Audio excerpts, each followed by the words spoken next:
누가복음 19장 45절 또 46절 두 절 말씀 우리 같이 한 목소리로 읽겠습니다. 성전에 들어가사 장사하는 자들을 내쫓으시며 그들에게 이르시되 기록된 바 내 집은 기도하는 집이 되리라 하였거늘 너희는 강도의 소굴을 만들었도다 하시니라. 아멘. 내 집은 기도하는 집이다 라는 제목으로 말씀 증거하겠습니다. 내 집은 기도하는 집이다. 아직 종료 주일입니다. 이 날에 예수님께서 예루살렘에 들어가시고 이제 성전에 들어가셨습니다. 이 성전에 들어가셔서 예수님께서 첫 번째로 하신 일이 우리가 보통 성전 정화라고 부르는 그런 일이고요. 이 사복음서에 모두 다 기록이 되어 있습니다. 예수님께서 이제 성전에 들어가서 그곳에서 장사하는 그런 사람들을 보고서 굉장히 화가 나셨어요. 오늘 누가복음은 사실 이 장면을 간단하게 기록하고 있지만은 요한복음에 좀 더 이 예수님의 그 행동을 생생하게 그렇게 기록하고 있는데요. 요한복음 2장 14절에서 16절 이제 같은 사건을 기록한 내용을 보면 이렇게 되어 있습니다. 성전 안에서 소와 양과 비둘기 파는 사람들과 돈 바꾸는 사람들이 앉아 있는 것을 보시고 노끈으로 채찍을 만드사 양이나 소를 다 성전에서 내쫓으시고 돈 바꾸는 사람들의 돈을 쏟으시며 상을 엎으시고 비둘기 파는 사람들에게 이르시되 이것을 여기서 가져가라. 내 아버지의 집으로 장사하는 집을 만들지 말라. 자, 여러분 좀 상상이 되시죠? 예? 예수님께서 노끈으로 이렇게 채찍을 만들어 가지고 막 동물들을 막 내쫓는 겁니다. 그리고 이제 환전상들 막 상을 뒤엎으시고 그리고 막 사람들을 내쫓는 거예요. 그러면서 내 집을 장사하는 집으로 만들지 말라. 자, 그러면 예수님의 이 행동을 봤을 때 평상시의 모습과 상당히 다르죠. 예수님 항상 온유하시고 겸손하신 예수님께서 굉장히 아주 화가 나신 겁니다. 화가 나셔서 이렇게까지 예수님이 행동하신 거는 아마 복음서 전체를 보더라도 아마 오늘 이 사건이 유일할 것입니다. 그럼 예수님이 도대체 무엇 때문에 이렇게 화가 나셨을까? 우리가 한번 생각해 봐야 될 것입니다. 근데 오늘 본문 말씀을 보면은 예수님께서 오늘 본문 말씀 딱 두 줄이잖아요. 간단한데 그 중에서도 이제 예수님께서 46절 말씀에 기록된 바 이렇게 말씀하시면서 이제 구약 성경을 인용하시는데 구약 성경의 말씀 두 곳을 인용하고 있습니다. 첫 번째, 내 집이 기도하는 집이 되리라. 이것은 이사야서의 말씀인데요. 이사야서 56장 7절의 말씀이고요. 우리 눈에는 잘 안 보이겠지만은 두 번째 또 말씀이 인용된 거 있습니다. 어떤 거냐 하면 너희는 강도의 소굴을 만들었도다. 이 말씀은 또 에레미야서 7장 11절 말씀이에요. 그러니까 두 곳의 구약의 말씀을 인용하시면서 예수님께서 지금 왜 그렇게 화가 나셨는지를 그렇게 표현하고 있습니다. 첫 번째 말씀을 보면요. 이사야서 50장 말씀을 보면은 어떤 의미가 담겨져 있냐. 문맥을 보면은 내 집이 기도하는 집이 되리라. 이것이 사실은 표현이요.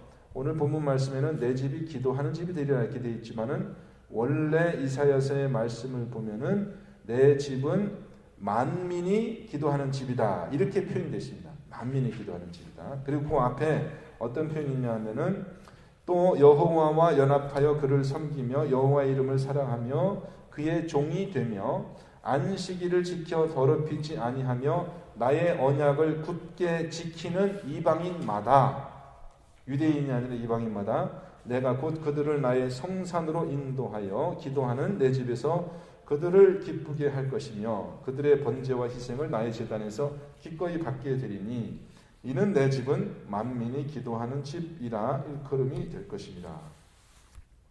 그럼 여기서 이제 이사야 선지자를 통해서 만민이 기도하는 집이다 했을 때 이 만민은 여러분 유대인만 포함된 건 아니죠. 이 만민은 오늘 문맥을 보면은 이방인을 포함하는 그런 구원이 이제 이 성전에 이를 것을 이제 여호와 하나님께서 예언하신 겁니다.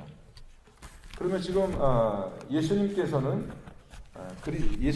이제 종료주일에 이 예루살렘에 입성하시고 이제 그 일주일 동안 이제 고난 주간을 보내시고 이제 십자가에 돌아가실 그런 운명을 가지고 이 땅에 오셨는데, 예수님께서는 이 이사야서의 말씀을 인용하시면서 지금 바로 당신께서 이루시려고 하는 그 일이 바로 이 성전을 개혁하여서 이제 유대인뿐만 아니라 이방인들도 그 하나님 여호와 하나님의 위대한 구원에 참여하게 하는 그런 일을 이루시기 위해서 지금 예루살렘에 예수님이 오신 거거든요.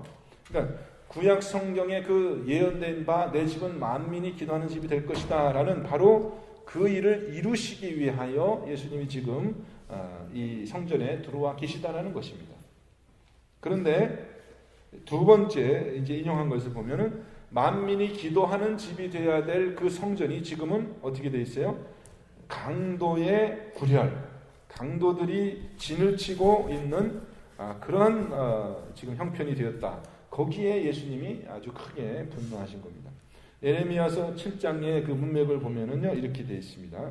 제가 좀 읽어드리겠습니다. 에레미야서 7장 2절부터 11절 말씀인데 좀 생략하면서 이렇게 하겠습니다. 만군의 여호와 이스라엘의 하나님께서 이와 같이 말씀하시되 너희 길과 행위를 바르게 하라. 그리하면 내가 너희로 이곳에 살게 하리라. 너희는 이것이 여호와의 성전이라 여호와의 성전이라 여호와의 성전이라 하는 거짓말을 믿지 말라.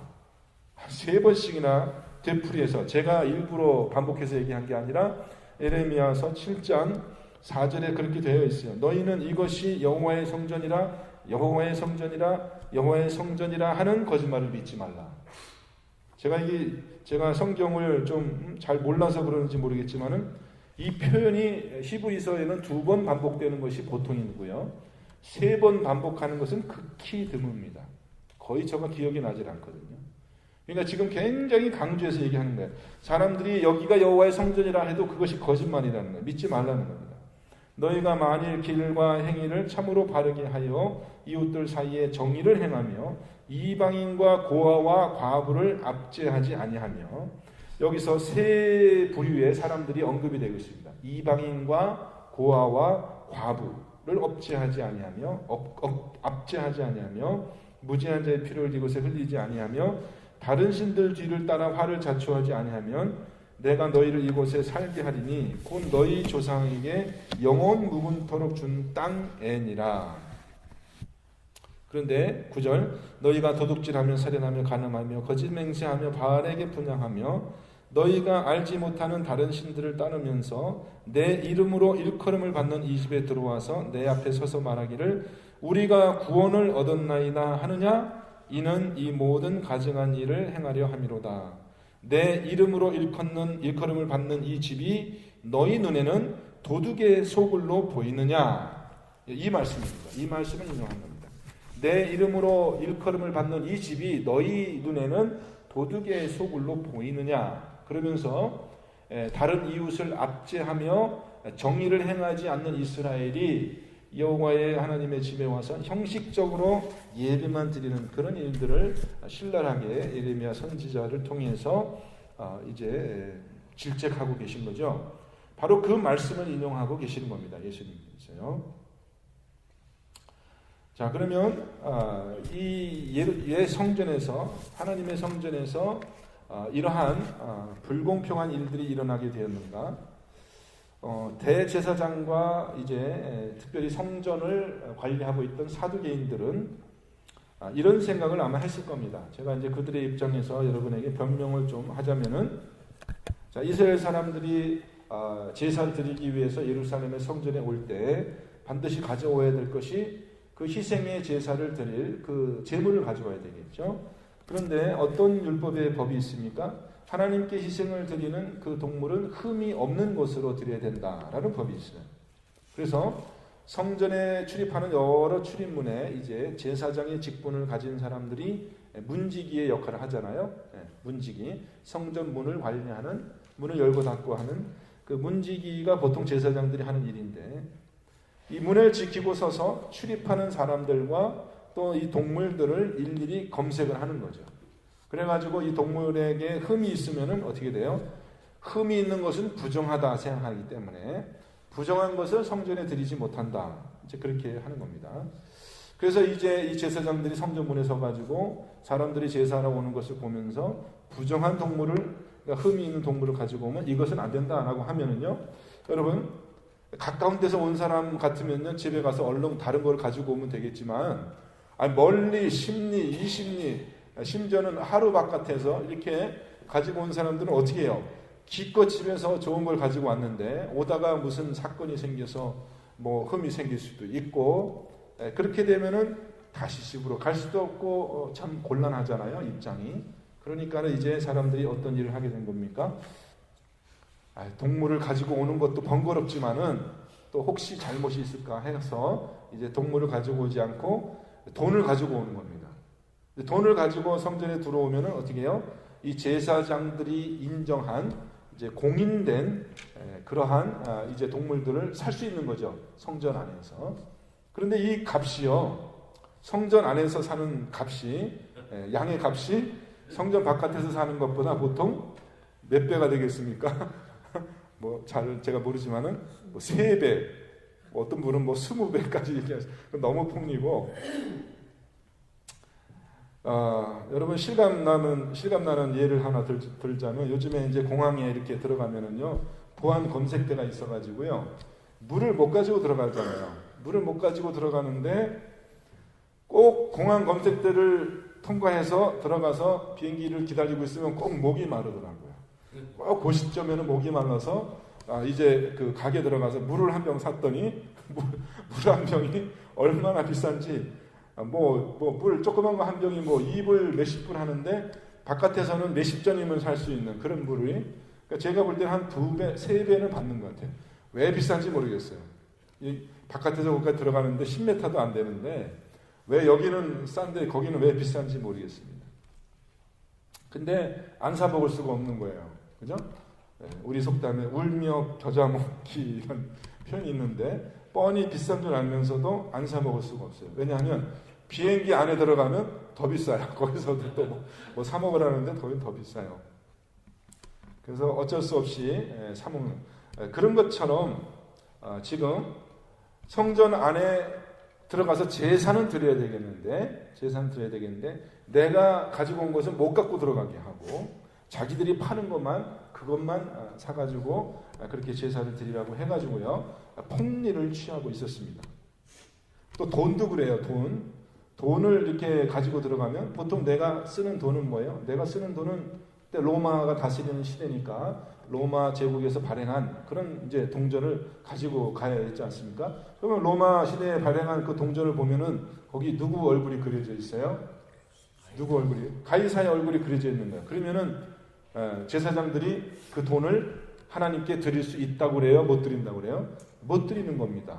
이 가이사의 화상이 그려진 돈은 하나님의 입장에서 봤을 때는 부정하잖아요. 하나님 받으실 수 없는 거예요. 그래서 돈을 바꾸라고 합니다. 성전에서만 통용되는 그 세길이라고 하죠. 성전에서만 통용되는 제사장들이 공인된 그 돈으로 바꿔야 되니까 거기 이제 환전상들이 있는 겁니다. 환전상들이. 그럼 달러 가지고 온 사람, 또 중국 돈 가지고 온 사람 다 와서 돈을 바꿔서 주님께 내야 되는데 그 환율이 너무 비싸서 그렇게 폭리를 취하고 있었습니다. 역사가들이 평가하기로 이때 성전에 집중된 그런 제사 제도로 인해서 예루살렘에서 제사와 관련돼서 그렇게 이제 사고 파는 그 경제력, 바잉 파워라고 하죠. 그 경제력이 이스라엘 전체의 경제의 한 30% 정도의 생산력을 감당하고 있었다. 그렇게 보는 거예요. 이 한 도시에서. 그러니까 이 제사 제도가 이스라엘 전체 경제의 30%가 해당될 정도로 그렇게 어마어마한 물량이 거기 집중되고 있었는데, 말하자면은 이 성전이라고 하는 것은 단순한 성전이 아니라 성전 플러스 시장이 결합된 아주 복합 단지였습니다. 요새도 그런 이제 생각을 해보게 되는데, 교회와 마트를 합쳐 놓은 듯한 그런 모습이 얼마나 편리하겠습니까? 주일에 교회에 이렇게 예배 드리러 와서 예배 드리고 예배 끝나고 나면 마트에서 이제 시장 보고 그렇게 이제 가면은 참 편리할 것 같아요. 그러니까 이 제사장들이, 사두개인들이 하는 말이 있습니다. 사실 이러한 시장의 기능이 없으면은 예배드리러 오는 사람이 너무 불편한 거예요. 너무 불편하잖아요. 그 몇십 리 되는 길을 갔다가 동물을 몰고 가지고 오는 게 얼마나 불편합니까, 여러분? 그러니까 이것은 어떻게 보면 꼭 필요한 것일 수도 있어요. 이게 꼭 필요해요. 예배드리기 위해서 꼭 필요한 거예요. 문제는 이 장사하는 사람들이 어떻게 해요? 자기가 그 성전 안에서 장사하기 위해서 제사장들에게 자릿세를 내는 겁니다. 일종의 내가 장사할 수 있는 권리를 사기 위해서 이제 제사장들에게 어마어마한 그런 렌트비를 내는 거예요. 그러다 보니까 자기들도 이익을 취해야 되니까 어떻게 해요? 오는 손님들에게 그 비싼 값으로 이제 그것을 받을 수밖에 없는 그런 상황이 되어 있습니다. 한쪽에서는 꼭 필요하다라는 그런 필요성도 있지만 또 한편에서는 그것을 이용해서 너무 많은 폭리를 취하고 있는 그 상황. 그럼 예수님은 지금 뭐 때문에 화가 나셨을 거예요? 이 장사꾼들이 너무 비싼 값을 받고 자꾸 사람들에게 폭리를 취하는 거, 그것 때문에 예수님이 화가 나셨을까요? 물론 그런 이유도 있었겠습니다. 예수님이 공평하지 못한 그런 상권회가 있는 것에 대해서 화가 날 수도 있었지만은 사실 예수님이 화가 난 더 큰 이유는 사실 좀 다른 데 있었다고 저는 생각이 됩니다. 지금 이 장사가 벌어지고 있는 곳이 성전 아니었는데 특별히 성전 안을 보면은 여러 가지 구역으로 나누어져 있잖아요. 그 중에서도 특별히 이 장사꾼들이 진을 치고 있는 그 장소가 어디냐? 이방인의 뜰입니다. 이방인의 뜰. 자, 성전 안에 이방인의 뜰이 있는 이유는 무엇이냐? 그것은 사실은 이방인들을 위한 그런 곳이에요.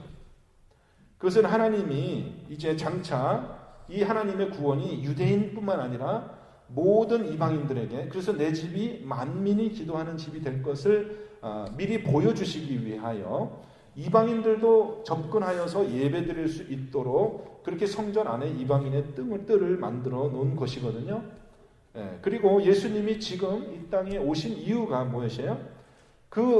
정말 성전의 온전한 기능을 회복시키기 위하여, 그래서 정말 이 성전이 그 이사야 선지자가 예언한 것처럼 만민이 기도하는 그런 집이 되게 하기 위하여 그 일을 이루시기 위하여 예수님이 이 땅에 오셨는데, 그리고 지금 성전에 들어와 계신데, 이 성전을 지키는 제사장들은 우리 속담처럼 제사에는 관심이 없고 다 제밥에만 관심이, 제사 드리는 일에는 관심이 없고, 참된 예배를 회복시키고 또 하나님의 구원을 온 만민에게 전하는 것에는 관심이 없고 자기들의 욕심만 채우는 데만 관심이 있는, 이것은 상거래가 나쁘다기보다는 이것이 너무나 그 당시의 상황과 때에 맞지 않는 일이었기 때문에 더 예수님을 화가 나게 했을 것입니다.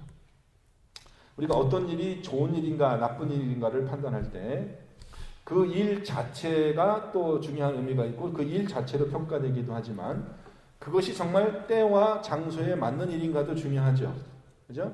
예수님께서 노아의 시대를 책망하시면서 했던 이야기가 뭐냐 하면요, 홍수가 나기까지 그 시대 사람들이 먹고 마시고 시집가고 장가가는 일에 몰두했다. 그럼 여러분 생각해 보십시오. 먹고 마시는 일이 잘못된 일인가요? 시집가고 장가가는 일이 잘못된 일인가요? 그 일 자체로만 놓고 보면은요, 그것은 모든 인간 활동의 가장 기초적인 거 아니겠어요? 그죠? 우리가 인간이 먹고 마셔야죠. 또 시집가고 장가가서 자손을 번성시켜야죠. 우리 삶이 유지되는 거 아니에요? 어떻게 보면은 우리 인간이 해야 되는 활동 중에서 가장 필요한, 꼭 필요한 일이고 가장 중요한 일이라고 할 수 있습니다. 잘못된 게 없어요. 근데 왜 예수님께서 노아의 시대 사람들을 책망한 겁니까? 그 시대 사람들이 그 행동을 한 것이 잘못된 것이 아니라 그 행동을 하고 있는 그 시대 상황을 알지 못했기 때문에 그래요. 이제 하나님의 심판이 있고 홍수가 날 것을, 그 시대 상황을 알지 못하고 그 일에만 몰두하고 있는 그 사람을 책망한 것이죠. 평소라면 아무 문제가 없어요. 평상시에 그런 일들 우리가 해야 돼요, 반드시. 그런데 지금 뭐예요? 지금 상황이 어떤 상황이에요? 하나님의 심판이 임박하고 이제 홍수가 나서 온 세상이 다 멸망당할 그런 위급한 상황 속에서 너무나 상황에 맞지 않는, 그것이 좋은 일이고 필요한 일이라고 할지라도 너무나 상황에 맞지 않는 일에 몰두하고 있는 그들을 예수님이 책망하신 것이거든요. 평소라면 장사하는 게 뭐 나쁜 일입니까? 편리한 일이고 사람들에게 필요한 일을, 서비스를 공급하는 일이에요. 약간의 이익을 취하는 거, 그거 허용되는 일입니다. 그런데 지금이 어떤 상황이냐 말이죠. 지금이 예수님께서 이 땅에 오셨어요. 하나님의 아들이 이 땅에 오셨어요. 이제 일주일 동안 고난을 당하시고 이제 십자가에 돌아가시고 부활하시는 그 결정적인 일이 일어나는 그 순간에 가장 영적으로 민감하고 가장 하나님의 일에 그렇게 정신을 모아야 될 이 성전을 인도하고 있는, 이스라엘에 온 그런 영적인 상황을 인도하고 있는 이 지도자들, 영적 지도자들이 자신들의 욕심을 채우기 위하여 돈을 버는 일에만 몰두하고 있었다는 것입니다. 그것이 그 시대의 상황에, 그 예수님과 함께하는 그 상황에 너무나 맞지 않는 그 일이었기 때문에 예수님께서 막 액션을 취하는 것이잖아요. 지금 상을 막 뒤엎으시고 채찍으로 막 동물들을 내쫓고 그렇게 예수님이 격분하셨어요. 여러분, 지금도 마찬가지 일입니다. 지금도 우리는 우리가 해야 되는 일을 당연히 하고 있는데, 중요한 것은 뭐냐면 우리가 살고 있는 이 시대 상황이 어떤 상황이냐, 우리 교회를 통해서 하나님이 지금 이루어 가시는 일은 무엇이냐, 이 비례 감각을 우리가 회복하는 것이 중요합니다. 영적으로 이 불감증이요, 불감증. 지금 무슨 일이 벌어지고 있는지를 모르고 내가 지금 살고 있는 그 영역에만 갇혀서 뭐 다른 데서는 무슨 일이 일어나도 상관없다라는 그러한 태도가 사실 우리에게 문제가 될 수 있어요. 상황에 맞지 않는 그런 일을 우리가 하게 된다는 것입니다. 정말 중요하고 정말 의미 있는 그 일을 해야 되는데 그 일을 생각하지 아니하고 별로 그렇게 중요하지 않은 일에 우리가 몰두하고 있을 수 있다는 것입니다. 여러분은 지금 어떤 일에 제일 관심을 두고 계세요? 여러분의 기도의 제목이 무엇입니까? 오늘 고난주는 주간을 맞이하여서 기도의 자리에 모였습니다. 우리는 도대체 무슨 기도를 하고 있고 어떤 일에 우리의 관심을 가지고 있습니까? 정말 우리가 이 고난주간을 통해서 우리 교회 내에 또 성도님들 각각 삶 속에 이 영적인 민감성이 회복되기를 저는 간절히 소망합니다. 이 시대가 요구하는, 그리고 하나님께서 이 교회를 통해서 이루어 가시는 그 핵심적인 일이 무엇이냐, 그것을 찾아서 그것을 기도하고 그것에 우리의 삶을 드리는 그러한 변화가 우리에게 꼭 필요하다는 것이죠. 여러분, 고난주간 새벽기도라고 해서 우리가 예수님의 고난에 동참하고 그분의 어떤 은혜를 깊이 묵상하고 이거 필요합니다. 그것을 위해서 우리가 기도하는 것입니다. 하지만 그것도 중요하지만 예수님이 과거에 이루신 그 일에 대해서 그 은혜를 우리가 깊이 묵상하는 것도 중요하지만 더 중요한 건 예수님이 지금 우리 시대에 어떤 일을 하고 계시냐라는 것이에요. 그것을 알고 그것을 위해서 기도하는 그런 우리 교회와 여러 성도님들이 되시기를 주님의 이름으로 간절히 축원드립니다. 예배는 드리는데요, 교회 모여서 예배는 드려요.